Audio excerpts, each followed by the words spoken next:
And what's up, Cedars, and welcome back to Campfire Spooky Stories. So, as usual, you could just relax, get comfortable, grab some snacks, grab your blanket or whatever it is that makes you feel cozy as you listen to some creepy stories. Um, excuse me. I think I read this one before. Lucky, did I? Your stories are also different now, and I don't know why I still have that accent or manner of speaking. No, this is serious. Are they shuffled? So I double checked in my video and I found out that no, they're different. Because in my first video I read Sister, White, Scarecrow, and Darkness in the Rear View, but what's this father figure, angel, and noises? I think they're shuffled. Okay. So from now on, I'm just going to make a quick list of what I will read. So first is Lucky. So why don't we just dive into it? Our first story is called Lucky. If hello music, if you're lucky, you'll never know about it. Your life will be spent in the bliss that only come from the ignorance of the dark horrors that scratch and gnaw at the edges of reality. You'll never hear the dark whispers coming from the closet. Never feel the cold chill creeping along your spine. You'll never pause at a turn in the hallway because you know that if you look down, you'll see something that shouldn't be there. Wait, what? Um, but I always look down whenever I go because I'm staring at my pathway where I walk just in case I step on something. In school, whenever I take a turn at the hallway, I always look down or everywhere, wherever I walk, basically. I occasionally look down because I'm staring at where I'm going or what I can step at. Is there something weird with that? I haven't seen anything because I'm mostly concerned at what I'll step at or what I'll step on. You know, some pieces of paper, gum, a plastic cup or a paper cup or whatever you can think of or maybe a handkerchief. Yeah, I nearly stepped on a handkerchief. Good thing I was looking down as I turned that hallway because it was someone's handkerchief. I nearly stepped on it. Well, anyway, I didn't thought that would be a weird habit on looking down while you turn a hallway. Okay, something that creeps, stalks, and skulks in the shadows. Something that, once it sees you, will never stop coming for you. It won't come for you when you are sleeping. It wants you to know it's there. It wants you to hear the relentless sound of its footsteps, the panting of its breath. It wants to smell your fear, to hear you whimper, and to see the horror on your face as it approaches. It's a good thing to know that I'm safe while I sleep. If you have any sense at all, you won't try to find it. You'll never pay attention to the sounds. You won't try to catch sight of those things that flit by the corner of your eyes. Your ignorance will be your shield and your protection. Do not be overly curious. Discount the sounds as the quirks of an old house, or the heating system, or any other excuse you can think of. Whatever you do, don't believe, because once you believe, they'll become real. Once you inquire their existence, they will solidify. And once you finally uncover them for what they are, they'll come for you. End of story.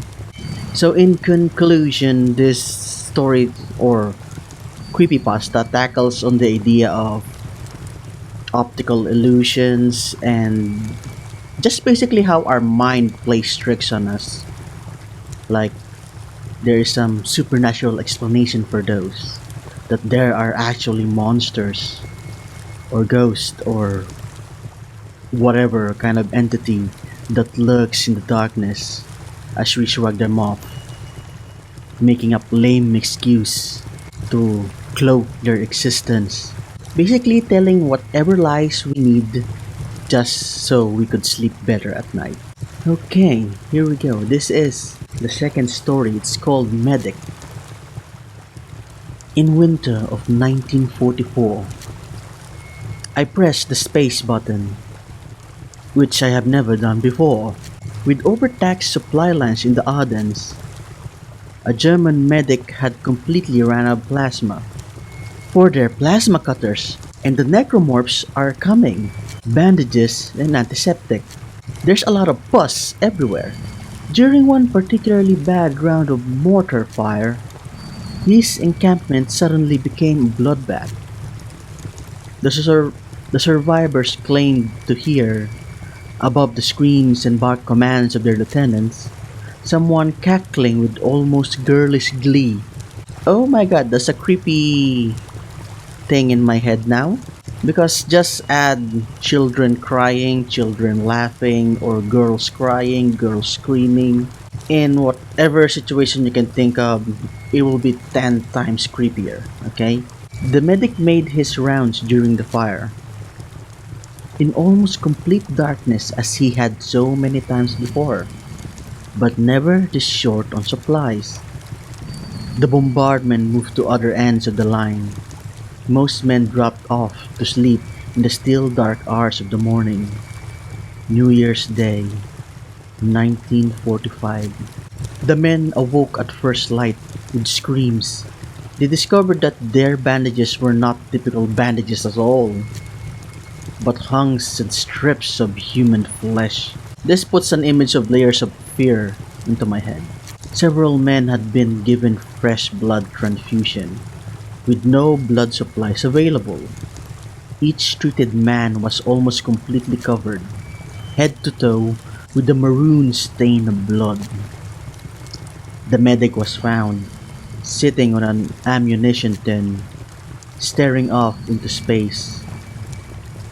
When one man approached him, tapped him on the shoulder, his tunic fell off and revealed all skins, muscle, and sinew had been stripped from his torso, and his body almost completely dried of blood. In one hand was a scalpel, and in the other, a blood transfusion vial. None of the men treated for wounds that night in that camp saw the end of January 1945. So it would seem that the medic had no choice and simply used himself as how do you call this? Healing materials. He used his own skin as bandages and his own blood as blood supply. That's disgusting, man. But why did they die? Is this act cursed? A transgression to God? Some sort of forbidden necromancy here on the side of the medic? We may never know. Okay, this is a third story. It's called Pendant. You jolt awake to some noise off in the distance. You look at your red lettered clock, 3:21. You hear it noise again. Someone's knocking on your door. There's no reason to be afraid, you remind yourself.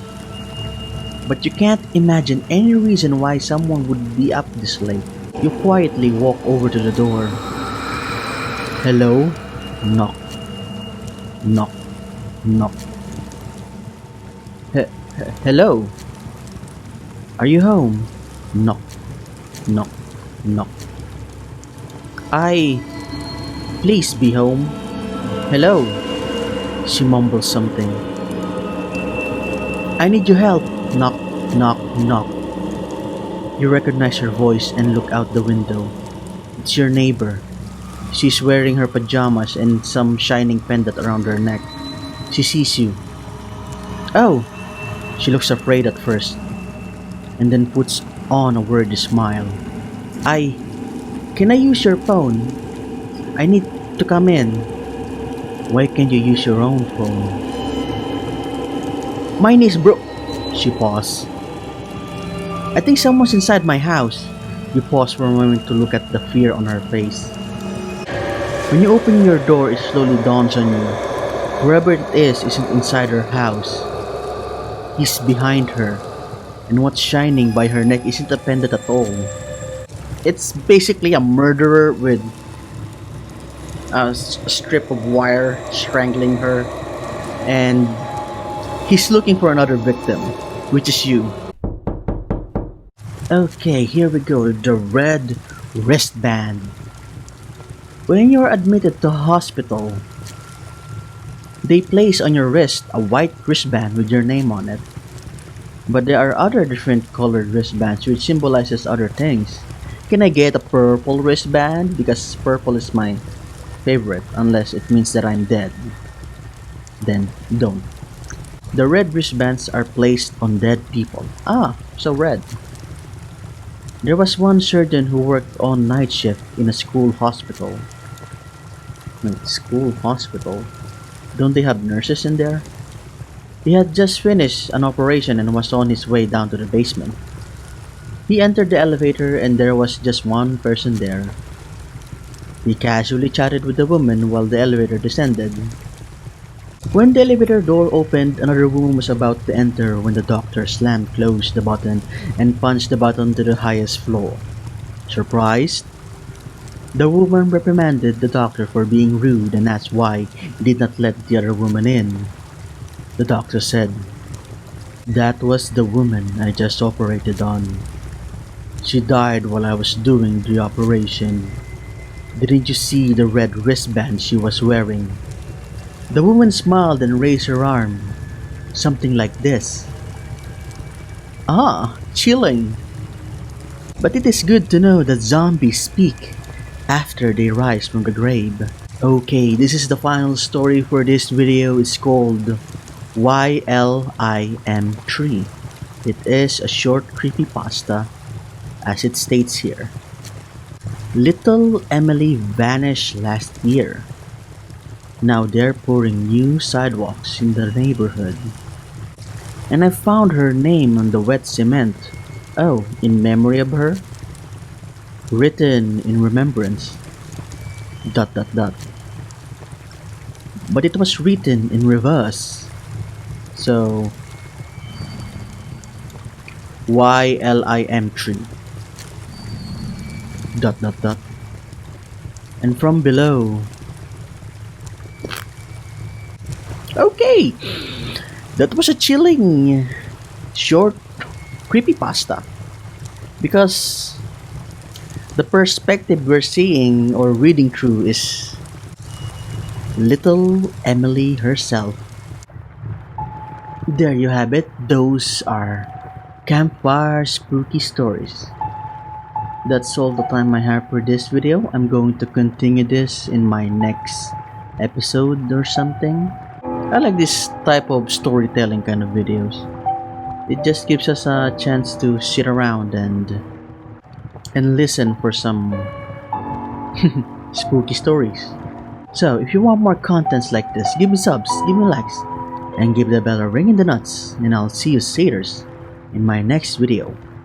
Bye bye.